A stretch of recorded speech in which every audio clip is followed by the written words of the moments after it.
couple of armchair GMs who have yet to be wrong with any of their Timberwolves takes. Right. It's Flagrant Howls with Phil Mackey and Kyle Theige. And the last couple of Eastern and Western Conference final playoff games, I have had such Timberwolves envy, or like envy on behalf of the Timberwolves, when there's a big moment in the third quarter, fourth quarter, whatever, and on either side you get either the Mike Breen bang and oh my god, the goosebumps. And now, I mean, Kevin Harlan, if you're a Wolves fan going back to the 90s, Kevin Harlan's been on your radar, but when he yells good, just like these heightened moments, dude, it's been almost 20 years since we've had that in mid-May, late May for this franchise. That Game 7 against the Kings, which you can find on the internet, Kevin Garnett, load up the clips, the Uzis, and then the Lakers series. It's been far too long, I guess, and I'm already excited for next year's NBA season as we sit here trying to wind this one down. Let's just start it off with just the most homer take you could have. The more these playoffs go on, the better I feel about the Timberwolves. Oh my God. Oh, look at this guy. And this isn't like, I'm entering today's podcast just burnt out, new job, all that stuff. So it's not fake. It's just, this isn't hang the banner jokes or whatever. You just watch the Western Conference. The team that gave the Nuggets the best run was the Wolves. And they did it without Jaden. They did it without Nas. Again, that doesn't mean anything at all. You were bounced in the first round in 5 games. It's over. All your players are now hanging out in New York and Atlanta and all this stuff. But throwing out Miami, the first pitch for the Yankees last night, Karl-Anthony Towns. Don't wear a Yankees hat if you move to Boston. Wait, we'll get into that later. He moves to your neck of the woods out there in Portland, which we can talk about. Well, they're trying to build a baseball stadium out here as well. I think they're kind of fighting to. Yeah. I don't think they're going to get the A's, but no, if you watch the best player in these playoffs, hands down, is Nikola Jokic. It's going to be a coronation for that man in the finals, whether they play the Heat, which seems like the likely outcome, or the Celtics. And no one, I mean, he dominated everyone in every game. His playoff numbers are absurd, but the person that kind of gave him the biggest, issues was Rudy Gobert. Now maybe, right? So, did they win the trade? I don't know, but no, I mean, if you watch how he dominated Ayton, he dominated Anthony Davis. No one can stop him. He is the face of the league now, and when he wins a ring, he will be the face of the league. But maybe it wasn't as bad, like I've seen other people from even the Nuggets side be like, yeah, the Wolves gave them the most issues. We had no issues with the Suns, very few issues like with the Lakers. Once, they figured out the Rui Hachimura thing, it's like, all right, Jokic will crush them. But the Wolves gave them a little bit of a fight, and no one has looked better than Anthony Edwards did against the Nuggets. So again, a lot of banner jokes, whatever, but you're seeing more and more of these teams. I mean, the Celtics might be a game or two away from blowing up their whole roster. Who knows what the Lakers are going to do? Is LeBron going to retire? Are the Warriors done? Like, there's just so many teams in flux, and it's like, I don't know, man, maybe running it back, as unsexy as that sounds, Phil, might be the thing you do, and just keep kind of that camaraderie for a year and then figure it out at the deadline. Or, as Doogie's always been saying, 2024 summer, that might be the summer you really make a massive pivot. And it is great camaraderie. When I think of camaraderie, I think Kyle Anderson, Rudy Gobert, all just hanging out. By the way, on their Bennington pontoon, a new sponsor here on Score North and Flagrant Howls, courtesy of the Lodge, the Power Lodge, that is, in Miller Marine in St. Cloud. So the Power Lodge has locations in Brainerd, Onemi, and Ramsey, and Miller Marine in St. Cloud. I don't know about you, Kyle, but I am a yacht rock lifestyle guy on a pontoon. Love it. I can't afford like a yacht, but I'm a pontoon guy. And anytime we can crank some Michael McDonald, some Ambrosia, a little Christopher Cross on a Bennington pontoon is a good summer day in my book. And so if you are consuming this episode before Memorial Day weekend, they're going to be closed on Sunday and on Monday, but Saturday, Memorial Saturday, they're open. So get on in there. Maybe you can get something out on the water for the end of the holiday weekend. PowerLodge.com, MillerMarine.com. It all starts at the Lodge, Power Lodge. So, all right, there's so much to sift through here on this episode, but I feel like it's been a week now since you and I were texting late in the night, and we're going through just different. It was draft lottery night, and we're going through different Timberwolves things, and you just floated Cat for the number 3. Blazers got the number 3. So your idea inspired me to build a whole episode around this last week on Minnesota sports with Mackey and Judd. And I feel like it kind of, I don't know, because John Hollinger also came to the same sort of idea. We literally posted podcasts at the same time in the morning, and John Hollinger on his podcast. So there was a couple different platforms talking about this. And then Canis Hoopus picked it up and a couple other platforms. It just became this huge conversation. Cat Blazers. We also saw Karl-Anthony Towns in New York and throwing out the first pitch for the Yankees. So that gets people talking even more about the Cat Knicks stuff. I've seen a Cat to the Bulls trade on the internet. I've seen Colin Cowherd on his Fox Sports 1 show float Cat to the Warriors, for instance. So this is going to keep going. I'm just going to throw this at you. What is your appetite for a Cat trade now that you've had some time here, now that you've been dissecting all these ideas, you and I talking about the Portland thing? What's your appetite for it? You have to listen on every call, which I know that's common sense. When you have a front office that has that many voices in it or that many opinions, you listen to every call. This summer is going to be full of movement, as every summer is.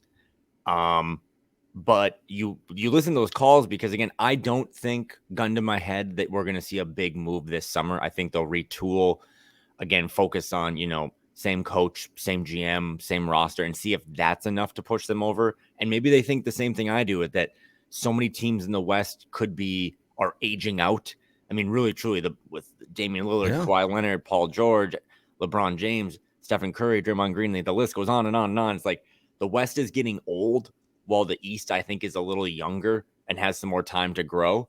But because I do think that within the next year, the new CBA is going to force them to trade a guy.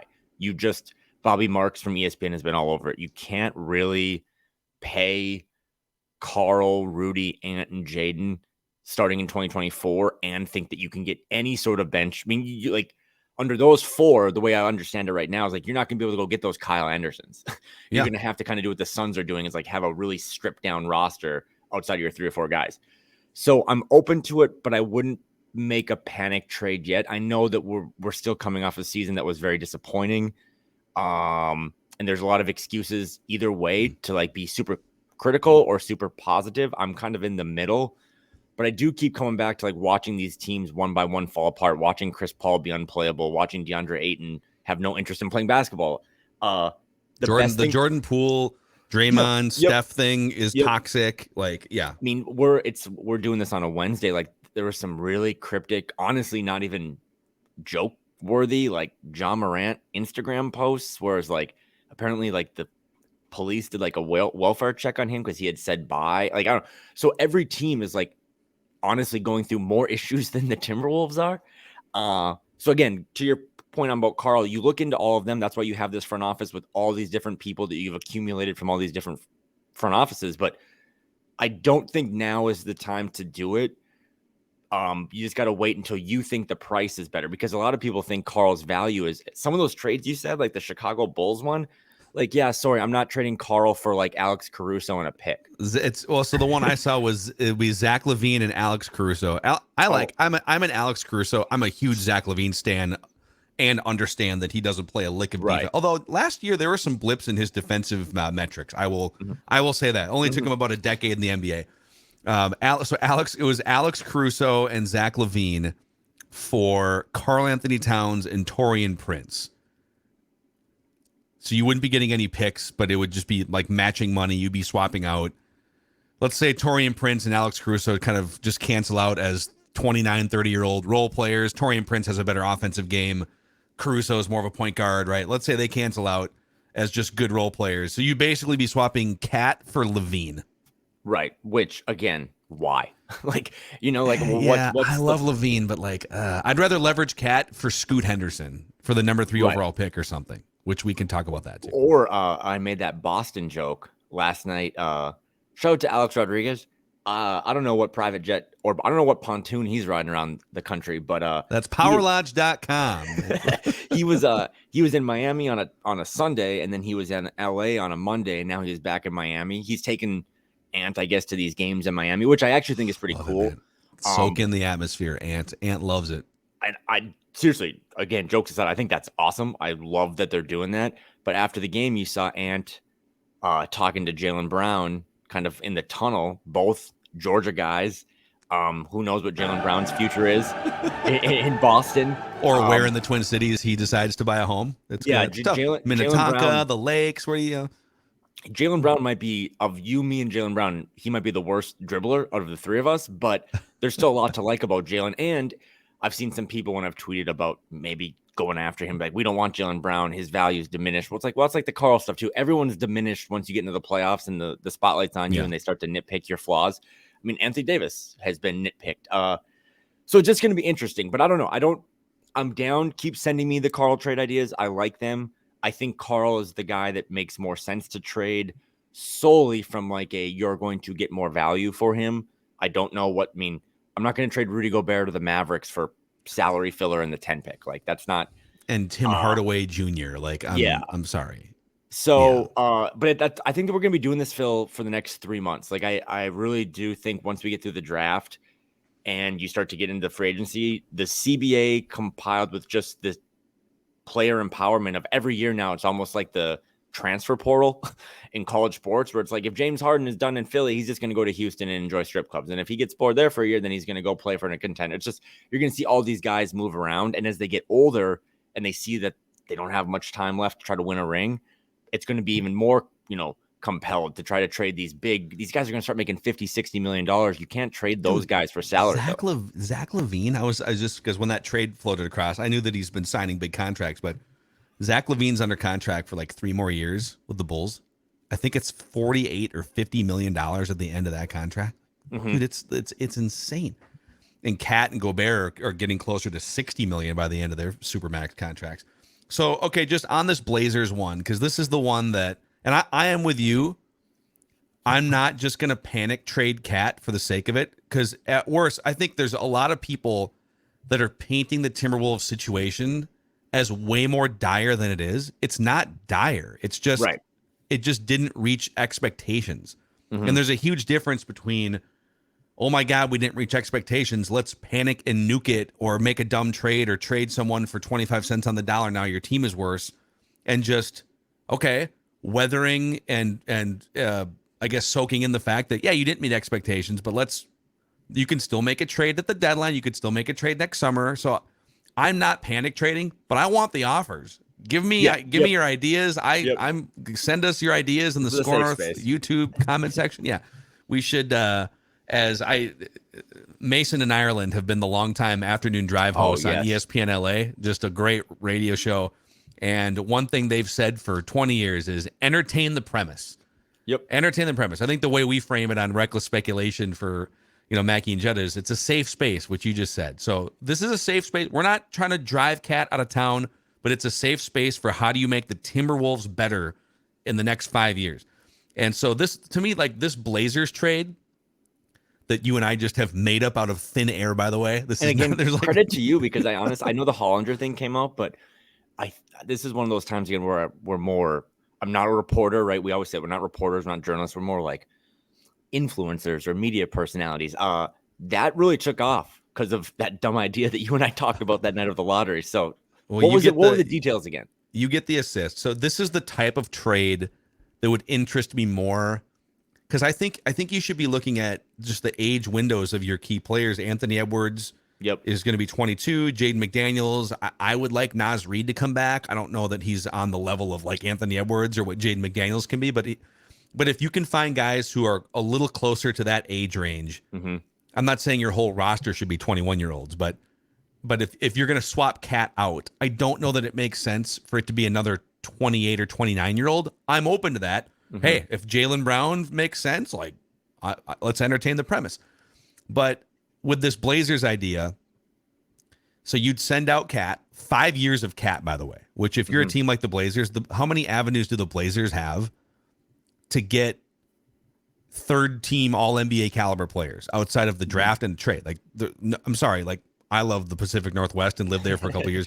It's not a destination for free agents, right? So, so 5 years of Cat would be a valuable thing for it. You wouldn't be looking at that as a contractual burden, I don't think, even if he's not your number one. And then I in my trade that I created, I sent Taurean Prince out because part of what the Blazers would be looking to do is let's put adults around Damian Lillard, actual professional basketball player adults, and you could debate whether Cat's an adult, but I digress. Taurean Prince is an adult. He's a professional basketball player. He can carry the offense for stretches if needed, right? So you'd send out Cat, Taurean Prince. You'd have to get back salary that comes close to matching that. And so I said, third overall pick. We'll come back to that in a second.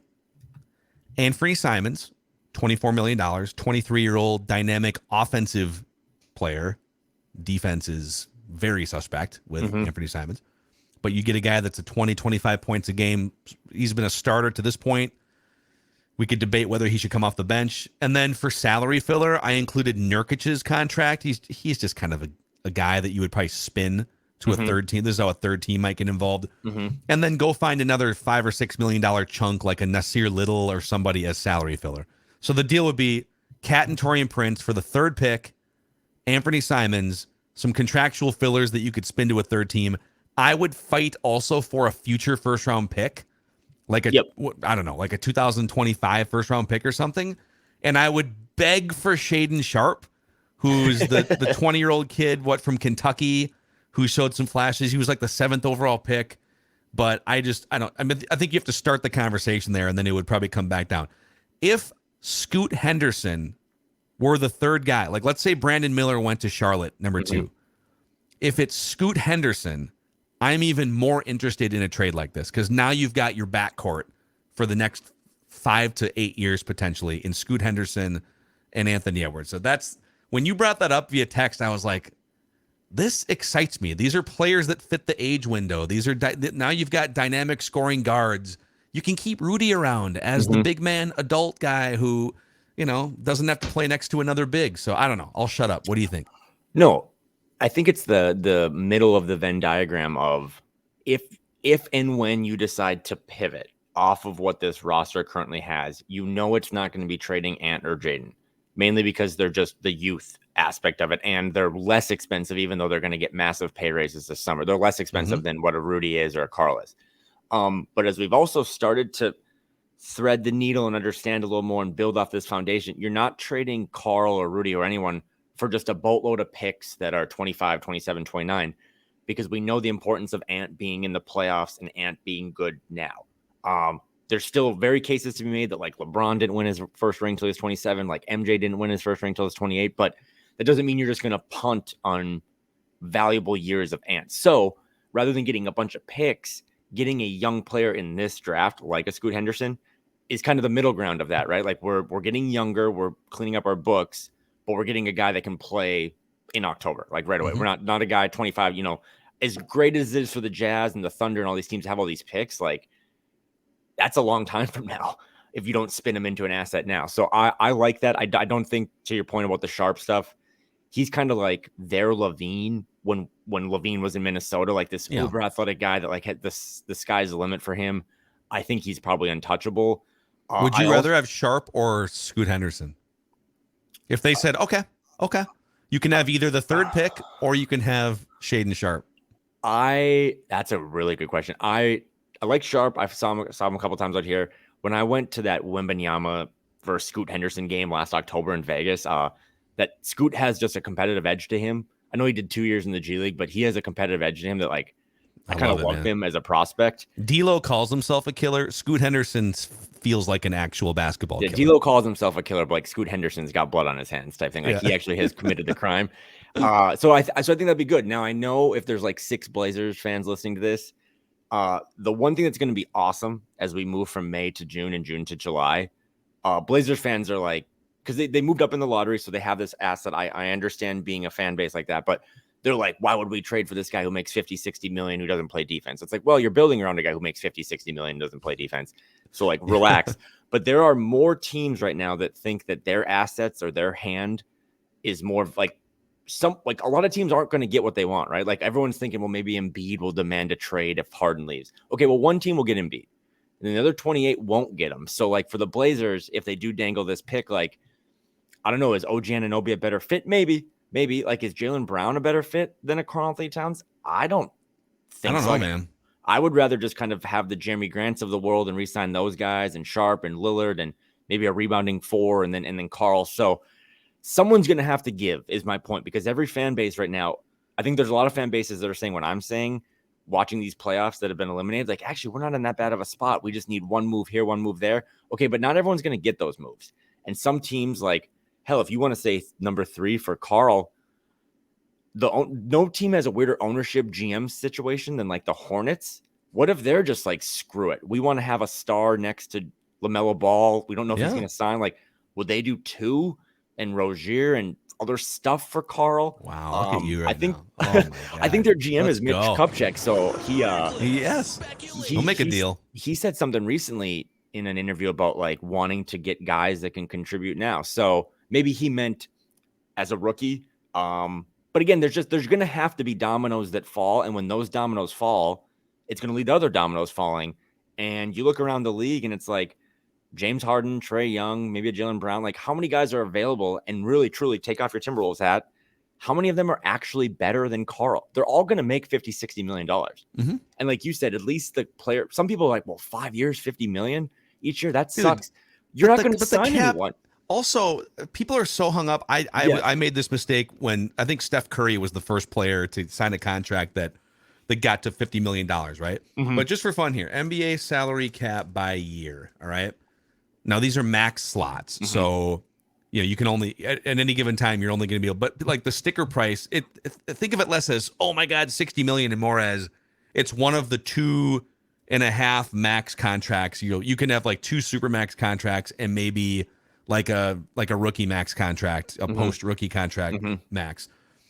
The $60 million thing is the top 25 players in the world. It's like quarterbacks in the NFL. It's just kind of do you have a franchise quarterback or do you not?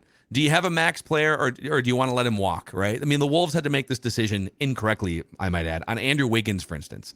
Well, you get to a point where you're a pretty darn good young player with some upside. And so I agree with you, man. You just kind of nailed it with all these other players that are kind of like Karl-Anthony Towns. They're like flirting with third-team All-NBA, and they're available potentially in the next couple of months. And if you're the Blazers, I think there's a desperation, and I will use that word desperation, if they decide to hang on to Damian Lillard. That's the greatest player, all due respect to Clyde Drexler in franchise history. All due respect to Mighty Mouse, Damon Stoudemire, and Scottie Pippen at the tail end of his career. All due respect to Blazers everywhere. You might only have like 2 more years left. This is the why. Why would the Blazers do a trade like this? Because you might only have a year or 2 left of this Damian Lillard. If you're lucky, you might have none left, by the way, because he could get hurt and miss 40 games. It's a thing that happens with him. Do you want to go out just kind of running it back with a similar group, or do you want to make an actual splash move, even if that splash move in reality doesn't lead you to championship contention? If I were the Blazers, dude, I'd trade Damian Lillard. I think they're in a Kevin Garnett 15 years ago situation where, we could keep putting Ricky Davises around him, and maybe we can draft a Randy Foye or cross our fingers on Rashad McCants, or we can face reality and pull the trigger on a trade. Now, the Wolves biffed on the trade, of course, but like the Blazers are in a really tough spot, and I guess what I'm saying is you should make a phone call and take advantage if you can. Yeah, and I'm probably just going to keep saying the same thing all summer, but it comes back to, we cover the Wolves on this podcast, and everyone is still pissed off about how much it cost to get Rudy and that the fact they didn't meet expectations. But when you let it marinate a little bit, it's like, well, they did make the playoffs, back-to-back years. Again, I'm not apologetic or anything like it was a bad year. There's just teams that are in worse shape, right? Like, I don't think LeBron retires. I think that was all a ploy to get the roster that he wants. But if he does have 1 or 2 more years, like, they're bleeped. Damian Lillard turns 33 in a month and a half. Like, that timetable, that pressure is more than what the Wolves have. Like, they're going to sign Ant to an extension and they'll have a couple of years to figure it out. They're not even in the same spot as like the Mavs are with Luka. Like, if the Wolves don't make a Western Conference Finals in the next 3 to 4 years, that'll go back to what I said a couple weeks ago. And I was like, well, I don't know if Ant's going to play his whole career here, just because math and history tells you that no guy really does. But the Wolves have more of a runway to figure this out than Portland does, than the Lakers do, than the Mavs do. So I'm with you. It would be worth it to make a call. I'm kind of also with you on, I would, if I had the 3 pick and I could get Scoot and have Sharp and trade Dame and get all those picks, just become OKC, right? Like have a awesome backcourt and then build. But I also know, living out here, how much that dude means to this community. And I think if they, in their minds, and I kind of get it, when they traded Garnett, even if they did hit on that trade and they didn't, you're going to suck. You're just going to suck for a while because youth doesn't win in the league. I mean, the Wolves have the best dynamic duo under 25, in my opinion, and they can't win 50 games. They have a lot more talent. So I think they're like, well, if we're going to trade Dame and build on these 2 young guys, we're going to suck for 5 years. So why not try to go all in with Dame for a couple of years? And if it doesn't work, we lose him or we get 50 cents and then we're going to suck anyway. So I get that, but I'm with you. I would trade him and build around the young guys, but he means it's special, right? Like Minneapolis, I think, Portland, they're different than like an LA or New York where stars come in every other year. They know that once they lose that guy, they're not going to have a star for a while. So it's tougher pill to swallow. Yeah. Real quick, because you mentioned like the price tag on the Gobert trade. So we're almost a year in. We are, because it was early July, right? So we're 11 months into the Gobert trade. And we have a lot more data to look at. All right. Just gonna go through this real quick. Okay. This is, you guys know what the sticker says on this podcast. We're a couple of homers at heart. So it's always funny when people comment or you guys are being homers. Yeah. That's generally, I would say our home base. And you know what? This isn't for this, because Score North is my favorite thing to log into every day. But just in general, I'm going to speak for myself. I'm not going to speak for you. If you don't pay me, I'm going to say whatever the hell I want to say. Okay. So if you don't have to pay, there's no paywall, there's no subscription, there's no Patreon. Don't complain about the takes because they're free. If anyone gave me, I will literally, I hate mushrooms, but if mushrooms were for free, I would probably eat them. So I don't need to hear the criticism about, how homer it is, because there's 29 other fan bases that go look at what the Lakers just did in that fan base. So this is easily the most homer show on Score North. Proudly, I would say. Proudly, okay? So I'm going to lump the Gobert and Conley acquisitions in one conversation here real quick. And we'll get to Kyle's we'll get to Kyle's conversation or Kyle's question of the week, and we'll get to some other stuff. But here are the players the Timberwolves gave up, or the assets, for Gobert and Conley, okay? I'll give you Walker Kessler. That one stings.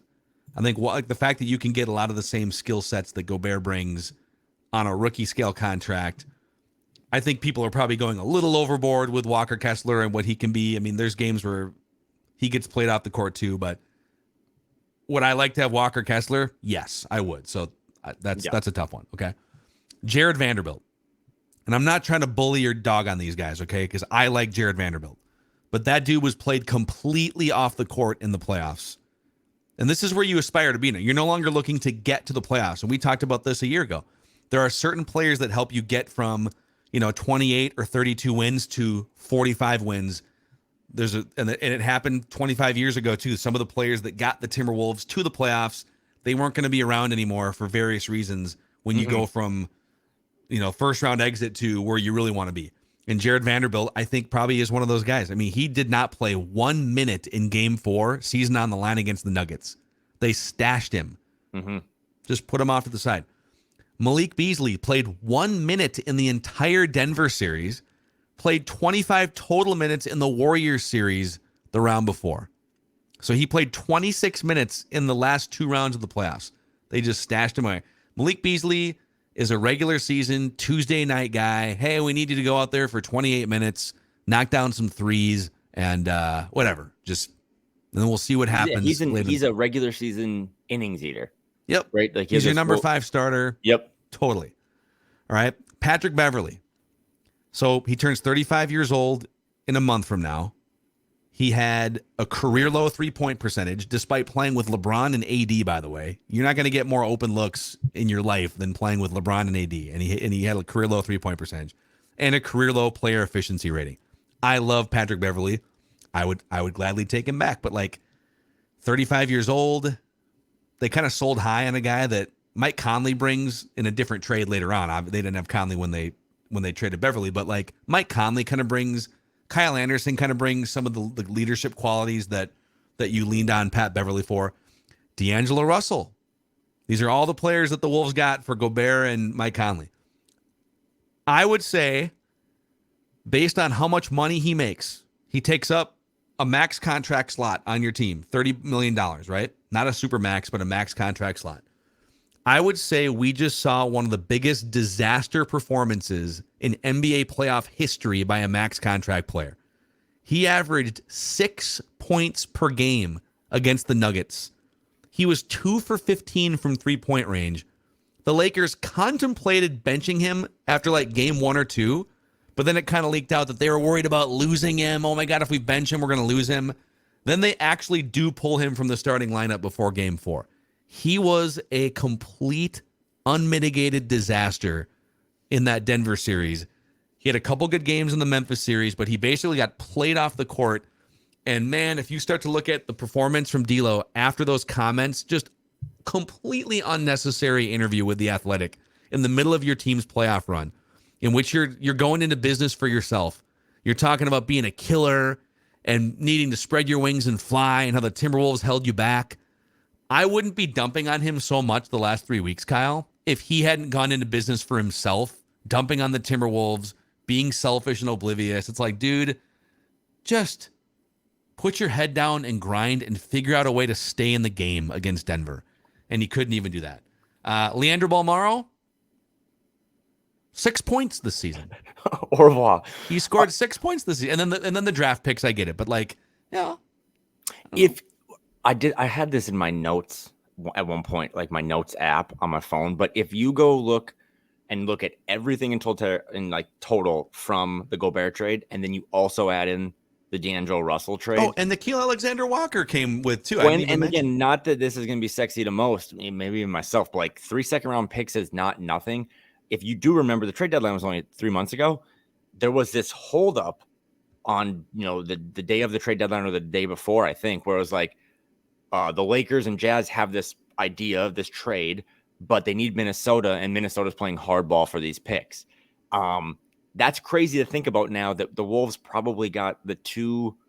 I mean, Russell Westbrook did kind of have a renaissance with the Clippers, so I don't want to take anything from him, but like you could argue that the Wolves got the two best or most important players for this season and next season, and they're the only team that got draft capital. So I just because at some point, Phil, I would like to pick a date where we just kind of stop talking about everything about the Rudy Gobert trade. But as of now, the price will never truly absolve Tim Connelly or Mark Lawyer or whoever of what you paid to get him. But if we go back to the house thing, like you got this $700,000 house that you paid $1.5 million for, but then you also, it seems like you got like a new Tesla or a new car for like 20 cents on the dollar. And that's what Mike Conley and Nickeil Alexander-Walker. So the house is still expensive. Or like a cabin or something. Yeah, but like you at least got this really nice car now that you can fit into one of the 4 garage stalls you have. So that trade was awesome. I thought, it's no better time than now to do a victory lap.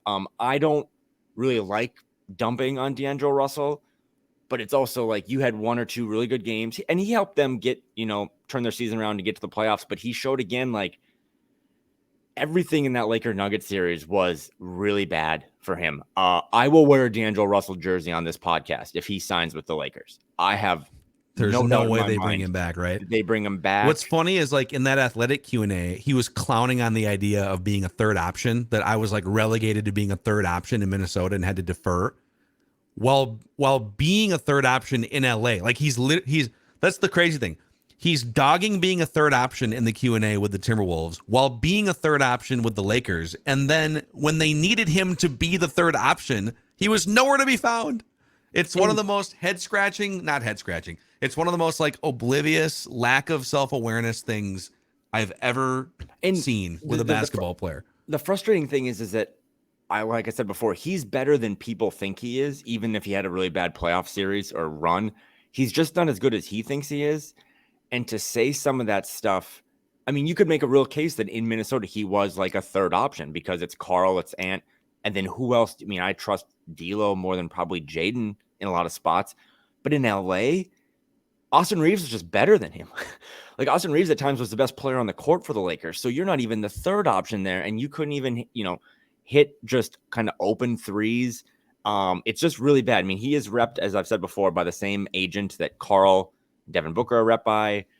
Those two guys got max extensions last summer. D'Lo didn't even get close. Yeah. His offseason, and I think the frustrating thing with him, if you were coaching him, or you're like, you know what, bring him into our system, we bring him over to Score North, we can coach him up a little bit. He's a good player. You want to do a podcast, D'Lo? We can help you. You were on this early. Like, he would be a great 6-man. He would be an absolute great 6-man where he can come in, get his shots.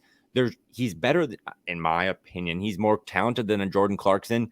He can do all those things, but at least Jordan Clarkson knows that he's Jordan Clarkson to some extent. Yeah. Sometimes he doesn't, but it's an apples and hand grenades kind of comparison, but I was all over golf this past weekend and watching that whole Michael Block story about that kind of PGA, professional that got on the thing and made top 15 or whatever. Every time they're like, oh my God, you're golfing with Rory. Oh my God, you dunked a hole in one. Oh my God, you're making 300,000. He was very humble about it. Yeah. And maybe behind the scenes to his buddies, he was talking smack or just like celebrating, but he was always very humble about it. And I think that's the one thing. It's like, I don't know how, even if you're the biggest D'Lo fan on Twitter, that I'm sure you've changed your display pic by now, but how you wouldn't just be like, okay, there's moments where you don't always need to talk. You don't always need to send tweets. Like, sometimes the best thing for you is to just kind of go under the radar. And I'm not sure if I would have celebrated 1 or 2 good games against the Warriors and thrown other previous employers under the bus, because it's a really big summer for that guy. And I've seen Bobby Marks say he could make anywhere from 10 to 17 million. Well, that's not that much money nowadays, going back to what we're talking about, how much max players make. But if he signs for 4 years somewhere for 60 million this summer, I mean, his buddy, his past teammate, is going to make $60 million per year. Yeah, so that's a pretty big blow. And that a lot of it comes back to not being self-aware. And that's if nothing else, listening to this, self-awareness will get you far.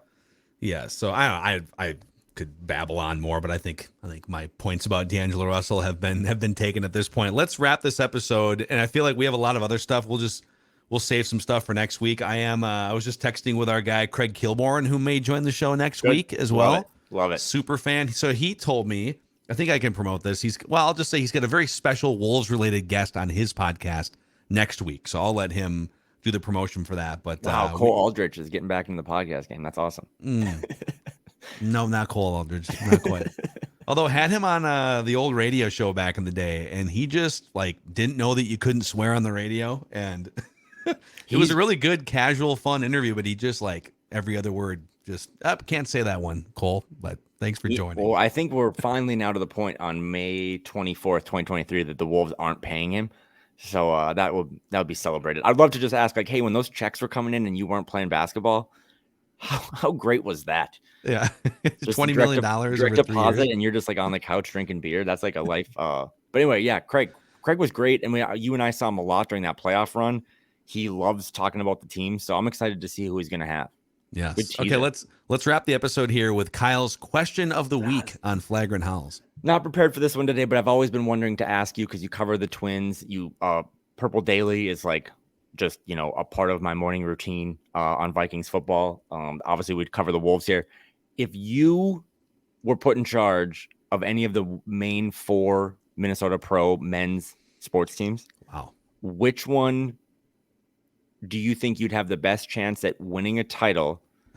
And what would your first transaction be? Your first blockbuster transaction be? So I'm the general manager or the president of operations. Maybe or whatever. Judd's the GM, but he has to report to you. Oh my gosh. Well, this is so tough. It's probably not going to be hockey, just because that's not where we dabble the most. So no, but hockey's also the sport where if you can just unless you're the Wild, if you just kind of get in, it becomes a crapshoot. The Bruins will be the greatest regular season team in history and just get bounced in the first round, or the Florida Panthers will just get to the Stanley Cup Finals. So there actually is an argument for hockey, because if you can just put together a decent team, they might win the championship. Mm-hmm. That doesn't happen in the NBA. You can't just put together a team that gets in. Well, what about the Heat? They're going to get in. Yeah, but Heat culture has been built up those bricks have been laid since the late 90s. Yeah. I mean, or maybe the mid 90s, whenever Pat Riley took over as the coach, and it was Alonzo Mourning and those sort of late 90s Heat teams. that culture is 25 years in the making, where you can put in these undrafted players. Yeah, it's Heat culture. Yeah. Right. So that's man, I would say the Vikings, dude. Okay. The NFC, there's not many great quarterbacks in the NFC. I am curious to see another year of Kirk Cousins, second year in a system, 11 of 12 offensive linemen coming back. You got a weapons upgrade with Jordan Addison.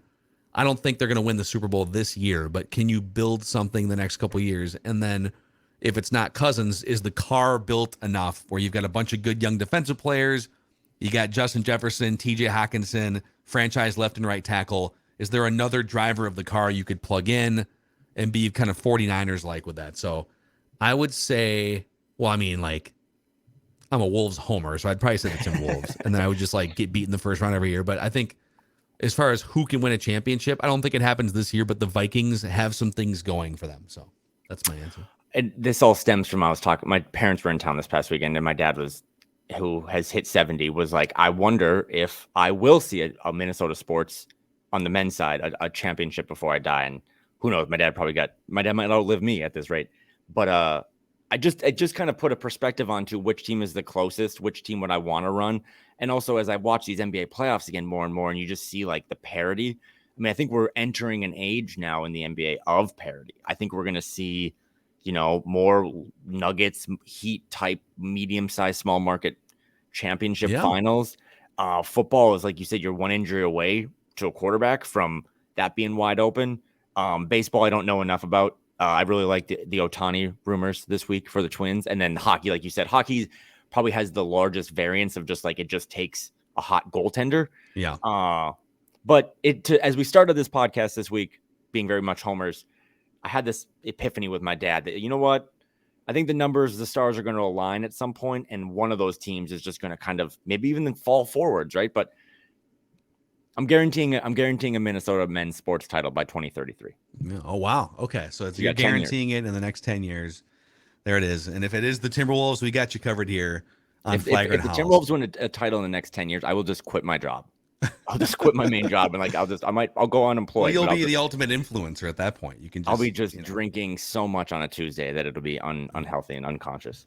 We would appreciate if you guys could give us a 5-star rating and a positive review on Apple Podcasts. And also if you could click the subscribe button and the like button on the Score North YouTube channel, help spread the word about this awesome community that you guys are helping us build here on Flagrant Howls. So that's a wrap for this episode. He's Kyle. I'm Phil. And this is a Timberwolves lifestyle podcast.